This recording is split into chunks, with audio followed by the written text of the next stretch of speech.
And this next flight that we're going to show you is actually, 4 different red native grape varieties to kind of highlight, some of the unique things that there are to be found in Bulgaria particularly, but in this part of the world.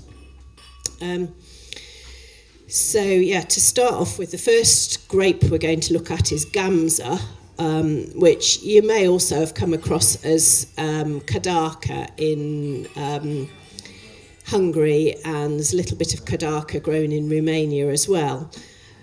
Probably originally comes from around Lake Skadar in Montenegro, but isn't grown there anymore, but very much sort of taken to Bulgaria's heart as one of their native grape varieties. This particular, the first Gamza, is called Granny's Gamza because it comes from the vineyard of a little old lady who is somewhere in her 80s and still tends her 40-year-old vines. And she's got about 9 hectares, but this kind of highlights one of the things in Bulgaria because there's been such a rush for planting of new vineyards. For some producers, there is still a young vines factor. So I find it really interesting when people are going out and finding the plots of old vines of kind of genuine, authentic Bulgarian material, not just cuttings that have been brought in from Rushedo or Mercier or whatever. It's nice to explore what Bulgarian tradition is. And I think this Gamza here is a very good illustration of that. Again, we're up in the Danube plain, up in the far northwest corner, up near the Romanian and Serbian borders. So I was saying to you earlier, very hilly, long sunshine hours, but cooler. So the wines from this region tend to have really good, vibrant acidity compared to the wines from the south, which tend to focus on richer, rounder fruit. Difficult grape variety. It's actually prone to a lot of diseases. It suffers quite badly if people overcrop it as well. So it's kind of fallen out of fashion a bit. And it's naturally not a very deep coloured grape variety either. So you have to kind of handle it a bit more like Pinot Noir and go for kind of gentle extraction, cool fermentation, and not too much new oak and so on with Gamza. And I was lucky enough to actually go and see the Borovica winery just when the owners had found it, and it was just a broken down shell of a building in the centre of one of the most amazing national parks you will ever see. Most amazing rock formations, and it's well worth a visit just for the national park. And at that point, you couldn't start a new winery if you didn't have a license, and to have a license you had to have a winery building, and they managed to find this old abandoned winery and renovate it, and the pair of them have a long history of working with the big wineries, so it's been kind of very different for them to be able to go and do their own thing in their own winery, and if they want to buy some grapes in a black plastic bag from little old lady down the road, they can do something with it and play it. So very, very interesting people. Then the next grape to have a look at is Mavrud, which many people, I think, would argue that Mavrud is actually the grape variety that has the most potential to be Bulgaria's red flagship native grape variety. It has a very, very long growing season, a very long vegetative period, and is often picked really late into late October, even into November. So it can only really be grown in the south of the country, and particularly around the city of Plovdiv, which again, if you get a chance to go to Bulgaria, go to Plovdiv, because old Plovdiv, is supposed to be one of the 10 oldest continually occupied cities in the world. They're telling me it's the 6th oldest, but you've still got a Roman amphitheatre and this fantastic old town full of cobbled streets. And so lovely place, and so fascinating place for vineyards, particularly because of Mavrud in that area, though Mavrud is spreading into other parts of Bulgaria, particularly in the south and down towards the Greek border. As I said, Bratanovi are actually near South Sakar, down towards the Greek border. Because people are playing around with Mavrud to see what they can do with it. as a flagship grape variety for Bulgaria. And it's very interesting, I think, because, you know, it's got lots of personality, deep colour, naturally quite firm tannins, but always keeps really good acidity, which in South Bulgaria I think is quite an important feature. And what they've done here is work with 12 months of neutral vessels and 500 litre old oak. So what you're seeing is the grape variety itself. So I think it's a really exciting grape variety, but, you know, still lots of room for experimenting as to how it's best made. Should it be on its own or should it be in blends? I like to see it in blends particularly. It's interesting on its own, but to make great Bulgarian wine, I think it needs to go into blends personally, and I'm waiting to be, you know, that's an argument I've had quite a lot with people there. So then Rubin, also a native grape variety, in that this particular cross was created in Bulgaria, I think in the early 1960s, and it's actually a cross of Syrah and Nebbiolo. But it actually tends to have really super dark colour. It particularly doesn't reflect Nebbiolo in its sort of colouring. But I think it does tend to have a kind of slightly wild, spicy, herbal edge to the fruit style as well, which is interesting. And here, this is from Residi again, and this is 27-year-old vines, so vines with some natural age, fermented 50% in Bulgarian 300 litre oak and 50% in French oak. But I think the owner of the winery described Rubin to me as having a slightly savage edge to it. You know, I think it's personally, I think actually some of the Nebbiolo character does come through in this wine. Some of that, you know, slightly chocolatey, wild, dried cherries kind of character does come through in here. So very interesting as a grape variety. And some people say Rubin's the way to go. Some people say Mavrud is the way to go. It's still quite an area for debate. And then moving on to the fourth in this flight, it's a grape variety called Melnik 55, or early ripening Melnik. And we're down in the Struma Valley here in the far southwest of the country, which is the warmest and sunniest region in Bulgaria.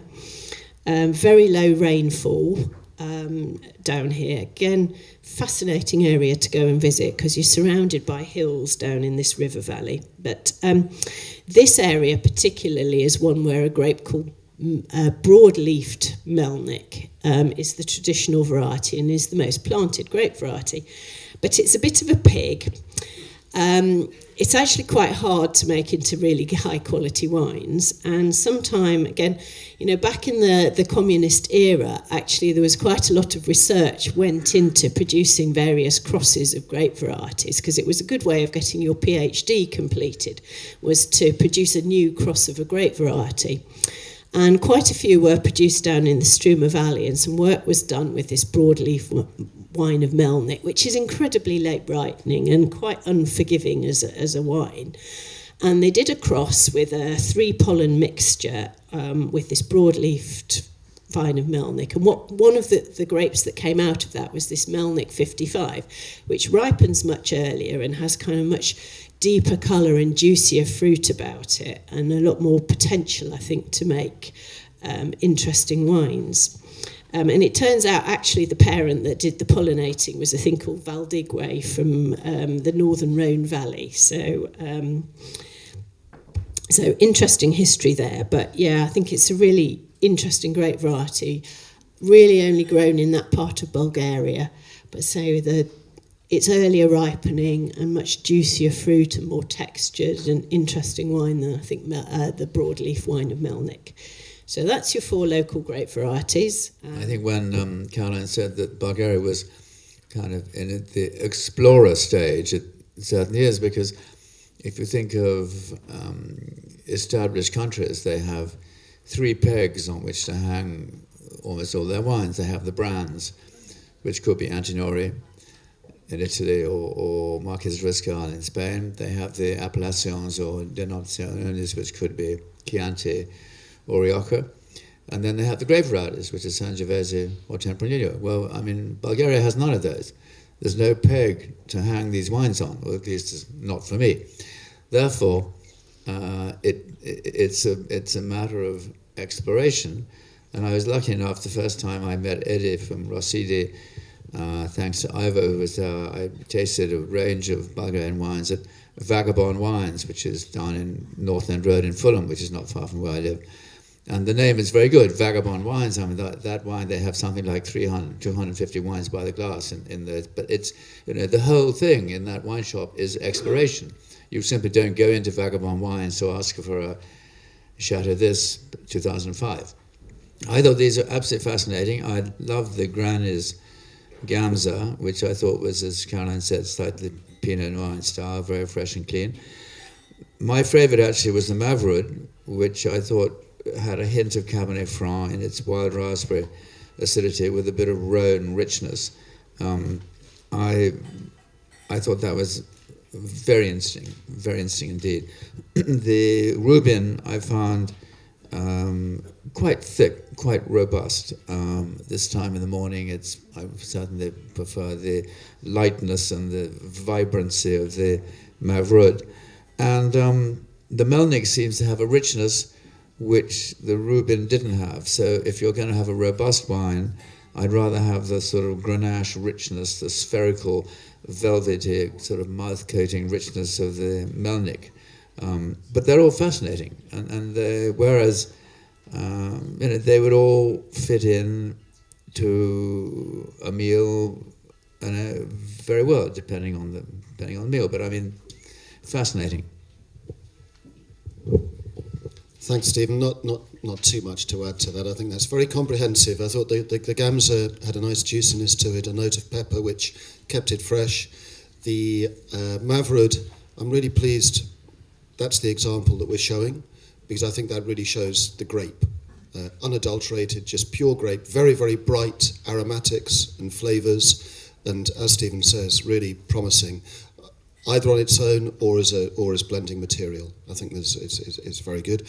The Rubin, unlike Stephen, I'll drink anything, anytime, I'm afraid. So I was apparently Rubin was the grape that was used to make a lot of the sweeter wines that used to be exported to Russia. And I think you can see when you taste this, you can easily see how those characteristics would work well in a sweeter style wine. And it already shows some of them a sort of caramel character, which comes through in this. But just so much flavour, and also that sort of nod to the Nebbiolo part of its past with a certain earthy scent to the aroma. And then the Melnik, what I like about this is it seems to, sadly I haven't visited the area, but this is down in the southwest. It's a hotter part of Bulgaria. And it shows its warmth in the origins, in the sort of just the warmth, a bit of alcohol, the depth of flavour, but it's contained. There's a freshness, there's a balance to it. I'd like to think this is very faithful to its origins, or at least the pictures I've seen of its origins. I've certainly tried fortified Melnik, broadleaf Melnik. There's another winery called Damjanitsa, which is Damjanitsa, sorry, that is also down in the Struma Valley, who have quite a lot of broadleaf Melnik. And actually, my husband and some of his friends turned 50 last year, and I had about 3 or 4 bottles of it, the 1964 left. So a few people got some as birthday presents, and actually it's an amazing wine. So, it has been tried. It is possible to do. I say that was with broadleaf Melnik, not Melnik 55, but no reason why you couldn't do it with Melnik 55. But as I said, commercially, I think it would be quite tough to sell.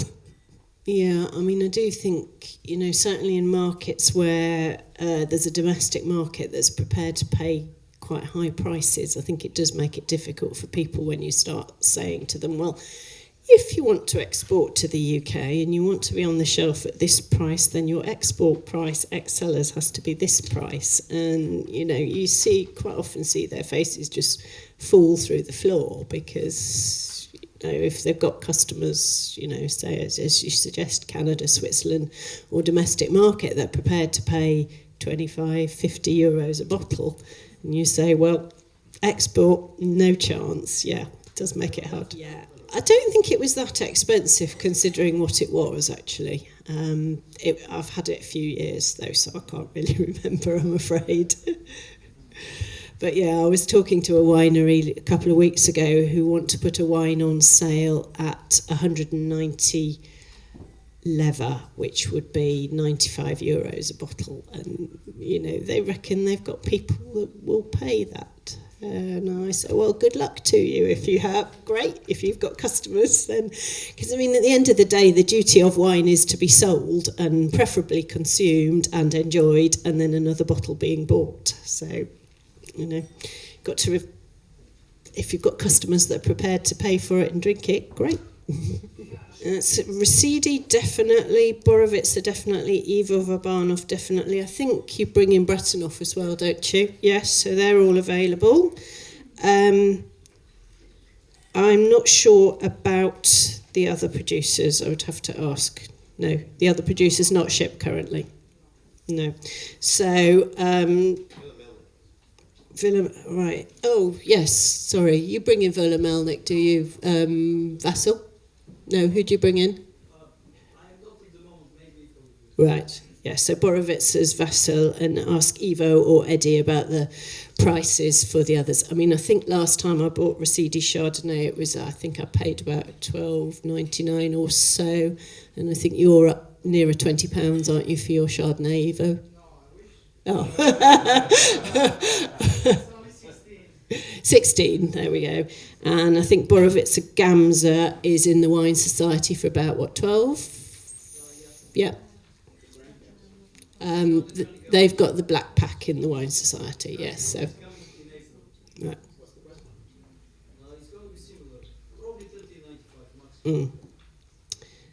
So that gives you, you know, a rough idea of where the sort of price positioning we're talking about is. Yeah. Mm-hmm. I would say it's not well developed yet, but it's beginning, certainly. There are wine routes, there are wineries with hotels and things, so it's, you know, it's certainly possible to go and do wine tourism. And most of the wineries actually have tasting rooms and can accept groups and things because it's something that, you know, they're interested in doing. You know, if you can sell direct from the winery, you can develop a relationship with your customers and so on and so on. So yeah, it's certainly possible. It's developing. I wouldn't say it was that strong yet, but and it varies a bit with the wineries. There are some that just haven't a clue and others who are really switched on. As you would expect from a young industry, I think.